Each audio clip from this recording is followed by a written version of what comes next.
Hi, எல்லாருக்கும் வணக்கம். எல்லாருக்கும் ஒரு ஹாய். அளவு எடுத்து ப்ளவுஸ் கட் பண்ணுறது தான் இப்போது போயிட்டுருக்கு.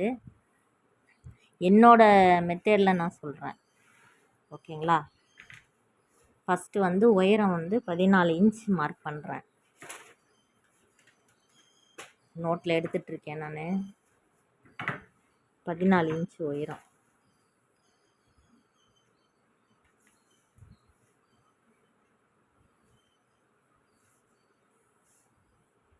காட்டுறேன் பாருங்கள். 14 இன்ச் உயரம் மேலே தையலுக்கு விடுறேன். கொஞ்சம் இது சேர்க்காது, ஒரு மாதிரி வீடியோ எனக்கு எடுக்கிறது கொஞ்சம் தெரியாமல் கொஞ்சம் மறைஞ்ச மாதிரி போயிடுச்சு. 14 பார்த்தீங்களா? 14 மார்க் பண்ணுறேன்.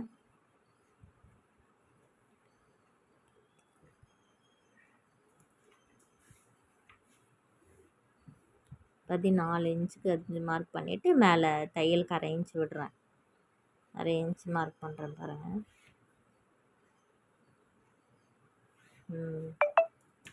1/2 இன்ச் மார்க் பண்ணியாச்சு. அடுத்து ஷோல்ட்ரு 15.5. ஷோல்ட்ரு 15.5. 15.5ல் நம்ம ஷோல்ட்ரு 5.5 வரும்னு நினைக்கிறேன். எப்படின்னு பார்த்தீங்கன்னா, நம்ம பேக் 9 இன்ச் வச்சுருக்கேன். 9 இன்ச் வைக்கும்போது நம்ம 1/2 இன்ச்சாக குறைச்சிட்டு வரணும். 15.5ல் 1/2 இன்ச்சாக, 1 இன்ச்சுக்கு 1/2 இன்ச்சாக குறைச்சிட்டு வரும்போது நமக்கு எவ்வளோ வருது அப்படின்னா 5.5 வரும்னு நினைக்கிறேன். அது 3/4 இதுக்கு மார்க் பண்ணிவிட்டு 2.5 ஷோல்டருக்கு மார்க் பண்ணிவிட்டு கொஞ்சம் எக்ஸ்ட்ரா தையலுக்கு விட்டுட்டு என்ன பண்ணுறேன், 13.5 இன்ச்சு மேலேருந்து தையலுக்கு விட்டுட்டு 13.5 இன்ச் மார்க் பண்ணிவிட்டு அதுக்கப்புறம் பார்த்திங்கன்னா 8 இன்ச் வச்சுருப்பேன். 8 இன்ச் வச்சுட்டு நம்ம ஷோல்டரில் 5.5 இன்ச் வச்சோம் இல்லையா, அந்த தையலுக்கு விட்டோம் இல்லையா, அந்த தையலுக்கு விட்டதையும் சேர்த்து அளந்து நம்ம அந்த ஹாம்கோலுக்கு நம்ம கோடு போடுறோம். கோடு போட்டுட்டு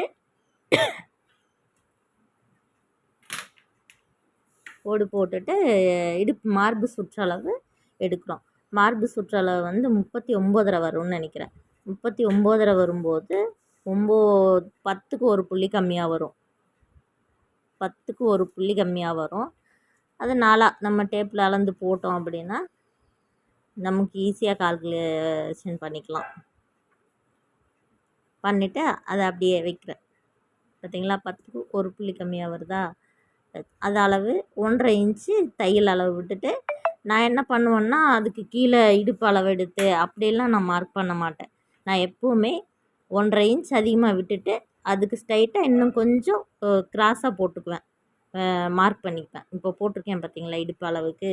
அதுக்கப்புறம் பார்த்திங்கன்னா ஹாம்கோல் கரெக்டாக 1.25 இன்ச் வைப்பேன். 1.25 இன்ச் வைக்கும்போது என்ன, நம்ம 8 ஹாம்கோல் 16 வரும். கரெக்டாக 8 வந்திருக்கு பாருங்கள். ஆம்கோல் சுற்றளவு பார்த்திங்கன்னா 16, 8 8 16. அப்போ 8 கரெக்டாக இருக்கா? அப்போ நான் அதுக்கப்புறம் பேக்கு நெக் வரைகிறேன். நெக்கு எந்த அளவுக்கு நம்ம மேலே ஷோல்டருக்கு விட்டோமோ அதே அளவுக்கு ஸ்கேல் மார்க் பண்ணி நம்ம எப்படி நமக்கு ரவுண்ட் தேவைப்படுதோ அந்த மாதிரி நம்ம ரவுண்ட் பண்ணிக்கலாம். சும்மா ரவுண்டானா சும்மா அப்படியே 1.5 இன்ச்சு மேலே விட்டு எடுத்தாங்கன்னா அது ஒரு மாதிரி ரவுண்டு வரும். இப்போ நான் போடுற ரவுண்டு அது ஒரு மாதிரி ரவுண்டு வரும். அது எப்படி சொல்கிறதுன்னு எனக்கு தெரில. ரொம்ப யூ ஷேப் இல்லாமல் ரொம்ப ரவுண்ட் ஷேப் இல்லாமல் ஓரளவுக்கு நல்லா இருக்கும். அந்த மாதிரி மார்க் பண்ணி வெட்டுறேன், அப்படியே வெட்டுறேன். சைடில் பார்த்திங்கன்னா இடுப்பை சுற்றளவு சில இது பண்ணுவாங்க. அந்த மாதிரி நான் பண்ணதில்லை, இது வரைக்கும் பண்ணதில்லை. நான் இப்படி தான் வெட்டுவேன். அளவு எடுத்து நான் இப்படி தான் வெட்டுவேன். என்னோடய மெத்தேடை உங்களுக்கு நான் சொல்லித்தரேன். இப்போ நம்ம பேக்கு கட் பண்ணியாச்சு. அவ்வளோதான், ஃபினிஷ் பேக்கு. அந்த இடத்துல ஒரு ஜக்கா போட்டுக்கலாம். போட்டுட்டு அதுக்கப்புறம் கை. நான் எப்பவும் பேக் வெட்டிட்டு அடுத்து அதுக்கப்புறம் கை தான் வெட்டுவேன். பேக்குக்கு அப்புறம் கை தான் வெட்டுவேன். கை வந்து உயரம் வந்து இது வந்து ஆரி ஒர்க் ப்ளவுஸ். இது ஆரி ஒர்க் ப்ளவுஸுக்கு வந்து நான் வெட்டிகிட்ருக்கேன் இப்போது.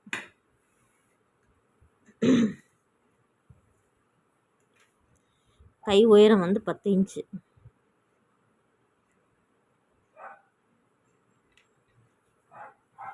10 இன்ச்சு கை உயரம் 10 இன்ச்சு.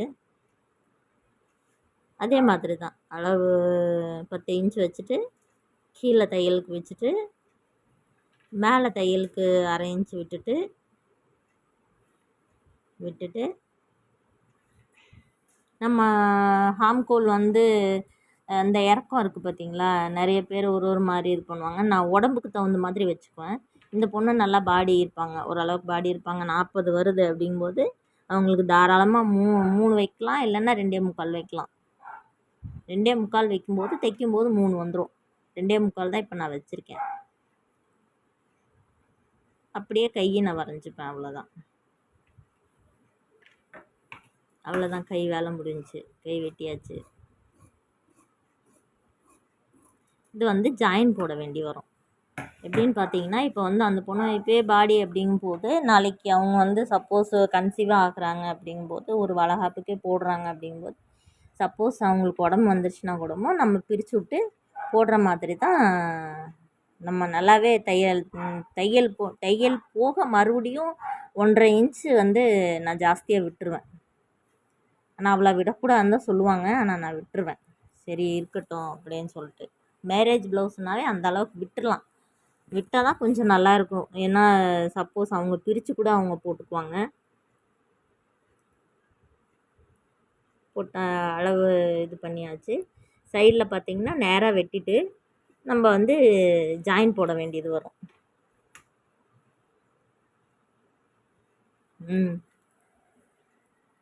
ஏன்னா அது கிராஸாக ஒரு மாதிரி இருக்குது அப்படிங்கிறதுனால வெட்டுவேன் பாருங்கள். வெட்டிட்டு மறந்துட்டு ஒரு மாதிரி அர்க்கட் பண்ண மாதிரி வெட்டிட்டேன் எப்பவும் போல். அப்புறம் மறந்துட்டு அப்புறம் மறுபடியும் வெட்டினேன்.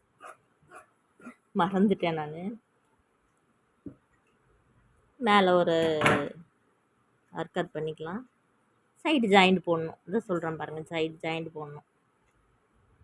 அதுக்கப்புறம் பார்த்திங்கன்னா ஃப்ரண்ட்டு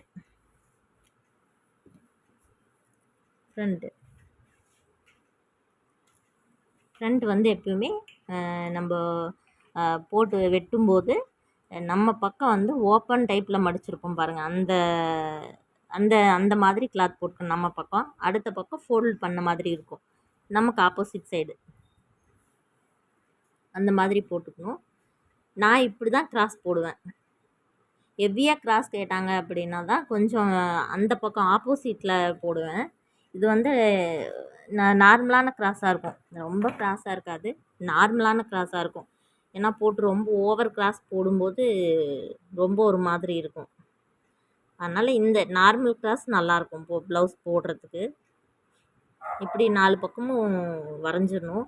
அந்த சைடு நான் கொஞ்சம் பார்க்காம விட்டுட்டேன், அதனால் அது வரைகிறது உங்களுக்கு அந்த சைடு தெரியல இல்லையா, மேலே கீழேயும் இந்த மாதிரி போட்டுக்கணும்.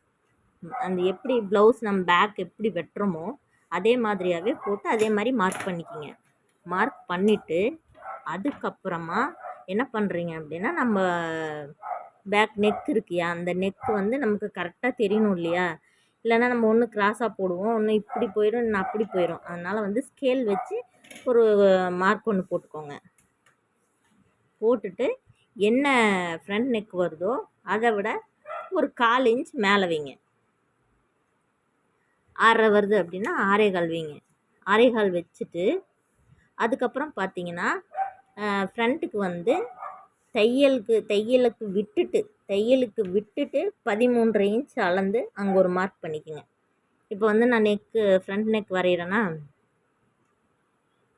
பண்ணிவிட்டு அதுக்கப்புறம் அந்த 13.5 இன்ச் மார்க் பண்ணியிருக்கேன் பாருங்கள், அது பண்ணுங்கள். இப்போ வந்து ஃப்ரண்ட் சைடு குடையிறதுக்காக வேண்டி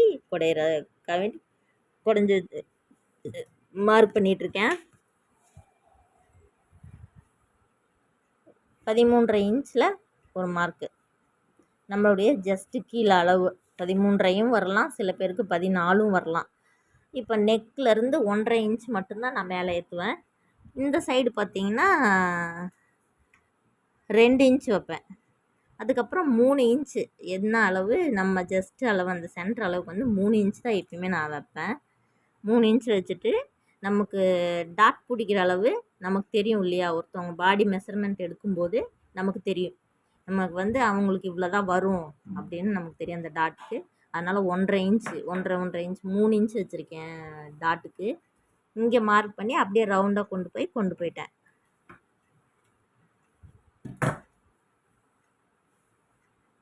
அப்புறம் வந்து கிராஸ் வைக்கிறோம் அப்படின்னா, கிராஸ் கட்டிங் போடுறோம் அப்படின்னா கண்டிப்பாக அந்த இடத்துல ஒரு அரை இன்ச்சுக்கு நம்ம வந்து கிராஸாக எடுக்கணும். அப்போ தான் நமக்கு ஷோல்ட்ரு வந்து லூஸ் ஆகாமல் கரெக்டாக ஃபிட்டிங்காக இருக்கும்.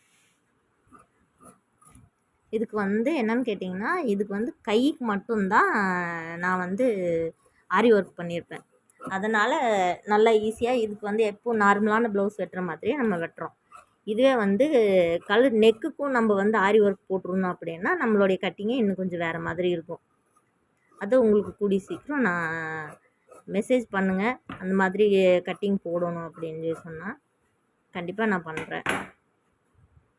கண்டிப்பாக வீடியோ போடுறேன் நான். அந்த 3 இன்ச்சுக்கு 2த்துக்கு சேர்ந்து ஒரு ஜக்கா போட்டுக்கோங்க, அவ்வளோதான். அதுக்கு ஒரு ஜக்கா போட்டுட்டு நான் எப்பயுமே பட்டி வெட்ட மாட்டேன், எப்போவுமே பட்டி வெட்ட மாட்டேன். பட்டி வந்து ஒரு சில பேருக்கு ப்ளவுஸை விட இறக்கமாக பெரிய பட்டியாக இருக்கும்.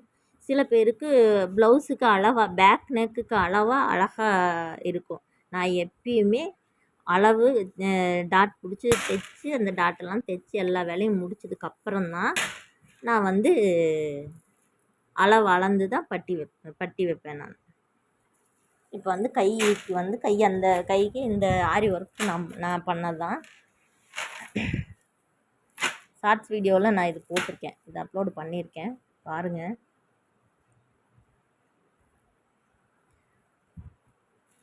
எப்பயுமே வந்து பேக்கில் வந்து அந்த பார்டர் வந்து கொடுக்காமல் இருக்க வரைக்கும் நல்லது. அப்போ தான் பார்க்குறதுக்கு அழகாக இருக்கும். பேக்கில் வந்து கொடுக்கவே கூடாது, கொடுக்குறதே கிடையாது. அவங்க கொடுக்க சொன்னால் கூட அவங்கக்கிட்ட நான் சொல்லிடுவேன்.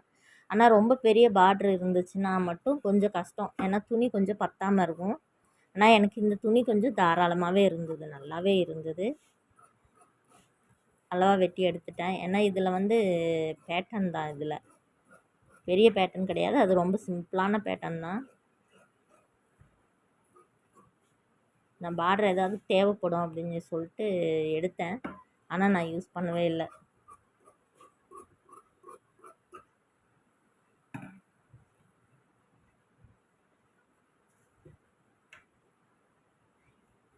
நான் வெட்டுறதுல ஏதாவது டிஃப்ரெண்ட் இருந்தாவோ, இல்லை இப்படி இல்லை அப்படி வெட்டியிருக்கலாம், எப்படி பண்ணியிருக்கலாம், ஏதாவது குறை இருந்தாவோ எனக்கும் சொல்லுங்கள், நானும் தெரிஞ்சுக்கிறேன். ஏன்னா எனக்கு தெரிஞ்ச கட்டிங், நான் பழகின கட்டிங்கில் தான் இப்போது நான் பண்ணிகிட்ருக்கேன். இந்த மாதிரி கிராஸாக போட்டு இதே மாதிரி கிராஸாக போட்டு கிராஸாக வெட்டி எடுத்துக்கலாம்.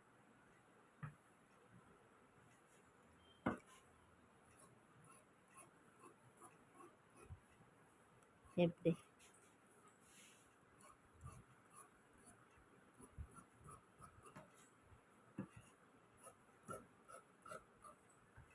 எப்படி இருக்குது என்னன்னு சொல்லுங்கள் எனக்கு. ப்ளவுஸ் நான் கரெக்டாக வெட்டியிருக்கேனா என்னன்னு சொல்லுங்கள். ஏன்னா எனக்கு சொல்லி கொடுத்தவங்க இப்படி தான் சொல்லி கொடுத்தாங்க. இப்போல்லாம் கிளாஸ் வந்து இப்போல்லாம் யூடியூப் பார்த்தே எல்லோரும் நிறைய கற்றுக்குறாங்க, நிறைய பண்ணிக்கிறாங்க. நாங்கள்லாம் 15 வருஷமாக நான் டைலரிங் ஃபீல்டில் இருக்கேன். 15 வருஷத்துக்கு முன்னாடியெல்லாம் நம்ம போயிட்டு துணி பெடல் மிஷினை மிதித்து, அதுக்கப்புறம் தான் ஒரு வாரமெல்லாம் பெடல் மிஷின் மிதித்து அதுக்கப்புறம் தான் நமக்கு வந்து தையலே நூல் கோர்க்கிறதுக்கே சொல்லி கொடுத்தாங்க. அப்படி தான் நாங்கள்லாம் கற்றுக்கிட்டோம். ஃபஸ்ட்டு நாங்கள் எம்மிங் ஹூக்கு தான் வைக்கணும், அப்படி தான் நாங்கள்லாம் கற்றுக்கிட்டோம். ஆனால் இப்போல்லாம் வேறு லெவலில் போயிட்டுருக்கு. ஒரு வாரத்தில் 15 நாளில் சொல்லி கொடுக்குறாங்க. நாங்களாம் ரொம்ப கஷ்டப்பட்டோம் கற்றுக்கிறதுக்கு. ஆனால் இங்கெல்லாம் ஈஸியாக இப்போல்லாம் ரொம்ப ஈஸியாக இருக்குது. ஆனால் யூடியூப்னு ஒன்று வந்ததுக்கப்புறம் நிறைய டவுட்டுகள் தெரிஞ்சுக்கிறோம், நம்மளும் தெரிஞ்சுக்கிறோம், நம்ம மற்றவங்களுக்கு சொல்லி கொடுக்குறோம். அதாவது வந்து கை சைடு வந்து ஜாயின் போடணுங்க. எப்படின்னு கேட்டிங்கன்னா அந்த 2 அளவாக தான் போட்டிருக்கோம், ஆரி ஒர்க் போட்டிருக்கோம். அதனால் வந்து இதை அளந்து பார்த்துக்கிறேன் கரெக்டாக இருக்கா என்னன்னு சொல்லிவிட்டு இதை அளந்து பார்த்துக்கிறேன். ஓகே, கரெக்டாக இருக்குது. நம்ம வந்து சைடு ஜாயிண்ட் 2மே ஜாயின் கொடுக்கணும். அதே மாதிரி சில பேர் வந்து என்ன பண்ணுறாங்கன்னா பேக்குக்கு மட்டும் ஜாயின் கொடுக்குறாங்க, ஃப்ரண்ட்டுக்கு ஜாயின் கொடுக்காம பேக்குக்கு மட்டும் ஜாயின் கொடுக்கும்போது ஜாயிண்ட் வந்து நல்லாவே ஷோல்ட்ரு பக்கம் ஏறிடும். நல்லா ஷோல்ட்ரு பக்கம் ஏறும்போது அது வலது கையில் அந்த மாதிரி இருக்கும்போது ரொம்ப அசிங்கமாக இருக்கும். அவ்வளோ அதனால் வந்து ஒரு சைடு ஜாயிண்ட்டு நான் எப்பயுமே கொடுக்க மாட்டேன். கொடுத்தா 4 சைடு ஜாயிண்ட்டு தான், 2 சைடு ஜாயிண்ட்டு கொடுப்பேன். ஒரு கைக்கு 2 சைடு ஜாயிண்ட்டு வரும், ஒரு சைடு ஜாயிண்ட்டு நான் தரமாட்டேன். ஏன் அப்படின்னா பேக்கில் பார்த்தீங்கன்னா ரைட் சைடு கைக்கு பேக்கில் பார்த்தீங்கன்னா மேலே அந்த ஜாயிண்ட் மேலே ஏறிடும், நல்லா நெக்குக்கிட்டே வந்துடும், அசிங்கமாக இருக்கும். அது மாதிரி நான் கொடுக்கவே மாட்டேன். இந்த மாதிரி 4 பக்கம் 2 பக்கம் ஜாயின் கொடுக்கும்போது என்னாகும் அப்படின்னா அந்த ஜாயிண்ட் வந்து சும்மா அந்த அந்த அக்குளுக்குள்ளேயே போயிடும், அந்த ஜாயிண்ட் அந்த அக்குளுக்குள்ளேயே போயிடும். அது மாதிரி தான் நான் கொடுப்பேன், எப்பயுமே ஜாயின் கொடுப்பேன். நான் வந்து நீங்கள் எப்படி கொடுப்பீங்க, என்ன மாதிரி கொடுப்பீங்க அப்படின்னு சொல்லி எனக்கு கமெண்ட் பண்ணுங்கள். இல்லை நான் வந்து 4 பக்கம் ஜாயிண்ட் 2 பக்கம் ஒரு ப்ளவுஸ் ஒரு கைக்கு 2 பக்கம் ஜாயின் கொடுக்குறது நல்லதா, இல்லை ஒரு சைடு ஜாயின் கொடுக்குறது ஓகேவா? என்னுடைய ஒப்பீனியன் அது. எப்படின்னு கேட்டிங்கன்னா அந்த மாதிரி கையில் மேலே ஏறிடும் பேக்கில் அப்படிங்கிறதுனால ஜாயின் போட்டிருக்காங்க நல்லா தெரிஞ்சிடும். இது கூட உன்னிப்பாக பார்த்தா தான் தெரியும். 4 பக்கம் ஜாயிண்ட் 2 பக்கம் 4 பக்கம் ஜாயின் போடும்போது உன்னிப்பாக பார்த்தா தான் தெரியும். அந்த ஒரு பக்கம் ஜாயின் போடும்போது என்ன ஆகும்னா நல்லாவே தெரிய ஆரம்பிச்சிடும். அதனால தான் நான் வந்து இப்படி ஜாயின் பண்ணுவேன். எப்படி இருக்குது என்னன்னு சொல்லிட்டு எனக்கு கமெண்ட் பண்ணுங்கள். என்னுடைய மெத்தடில் உங்களுக்கு நான் சொல்லி கொடுத்துருக்கேன். இதுதான் என்னுடைய மெத்தட், என்னோடய கட்டிங் மெத்தட், என்னுடைய வந்து அளவெடுத்து கட்டிங் போடுற மெத்தட் இதுதான். நீங்கள் எப்படி அளவெடுத்து கட்டிங் போடுறீங்களா, இல்லை என்னோடய கட்டிங் இந்த அளவெடுத்து போடுற கட்டிங் இது தெளிவாக இல்லை அப்படின்னா இன்னொரு